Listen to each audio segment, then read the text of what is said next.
मुनिश्री पंचकल्याणक में गई थी बिटिया और व्रत लेके आई हुआ आचार्य श्री से। और तैयार रहेंगी श्रीमती निधि जैन कपिल महाराज जी चौधरी। के चरणों में बारंबार नमोस्तु नमोस्तु नमोस्तु। महाराज जी, अभी हमने महावीर जयंती बनाई, उसमें मैंने कुछ ऐसा देखा कि मेरा मन बहुत व्यथित हो गया। जिसमें यहाँ 3 दिवस का प्रोग्राम था हमारे उधर, उसमें मैंने देखा कि महाराज जी 11 बजे स्वल्पाहार चालू हो रहा है। अब पहले दिन हुआ ठीक है, लगा कि चलो बड़े लोग समझा देंगे। दूसरे दिन हुआ वही हुआ। अब तीसरे दिन महावीर जयंती का जब दिन था तो लगा कि चलो आज महावीर जयंती है तो अब इतना विवेक तो सब रखते हैं। लेकिन महाराज जी 11 बजे साबूदाने की खिचड़ी को बांटा गया, रात्रि में 11 बजे। हाँ, तो रात्रि में 11 बजे साबूदाने की खिचड़ी का जब वितरण किया जैन प्रोग्राम में, तो मेरे पैरों तले ज़मीन फिसल गई। अब इसमें क्या कहें, मतलब क्या हाँ, कर सुनिए अब ये 3 दिवसीय कब हुआ हमें तो ज्ञात नहीं है। जहाँ हाँ, कहीं और कहीं बता रहे हैं, कहीं और का बता रहे हैं, लाइव चलता है, कहीं और का बता रहे हैं, क्योंकि अपना जहाँ कार्यक्रम हुआ वहाँ तो ऐसा कुछ हुआ नहीं।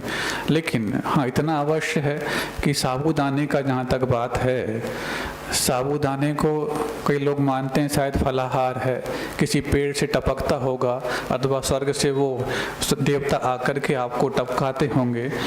साबूदाने कहाँ बनते हैं? भारतवर्ष में एकमात्र तमिलनाडु में सेलम स्थान है, वहीं पर बनता है। और ये कंद समझते हो? जमीकंद। ये जमीकंद छोटे छोटे नहीं, आलू प्याज वगैरह, बड़े बड़े इतने बड़े पेड़ जैसे कंद होते हैं, हाथी पाँव जैसे, है ना, अलग टाइप के होते हैं। सुनो तो, और सबको सब ज्ञात है, सिर्फ बात हम बता देना चाह रहे हैं कि वो कंद को पहले उबाला जाता है और फिर बड़े बड़े हौज होते हैं, टैंक जिसको बोला जाए, उसमें सड़ाया जाता है। और सड़ाने के बाद उसमें उसी कलर के इल्लियाँ हो जाती हैं, जो बहुत बारीकी से आप देखोगे तो समझ पाओगे। जितनी मात्रा में वो कंद का वो कहना चाहिए स्कल्प बोल दो या प्लम नहीं है, उससे भी ज़्यादा जीवों की उत्पत्ति हो जाती है। और वो सबको एक साथ मैश करके अलग अलग सांचों में ढाल दिया जाता है, चाहे वो बड़े साबूदाने हो, चाहे वो मंझले साबूदाने हो, चाहे वो छोटे साबूदाने हो। ये सिर्फ और सिर्फ, कई लोग कहते हैं नहीं वो बड़ा वाला शुद्ध होता है, कुछ लोग कहते हैं छोटा वाला शुद्ध होता है। कुछ शुद्ध नहीं होता, तुम्हारा जब दिमाग कुंद हो जाता है तब जाके उसकी परिभाषाएं अलग अलग बनाने लग जाते हैं। ये शुद्ध मांसाहार है, शाकाहार और फलाहार तो बहुत दूर की बात है, इसलिए इसको रात और दिन तो बहुत दूर की बात है, इसको टच करना भी हिंसा ही मानी जाएगी। इतना ही।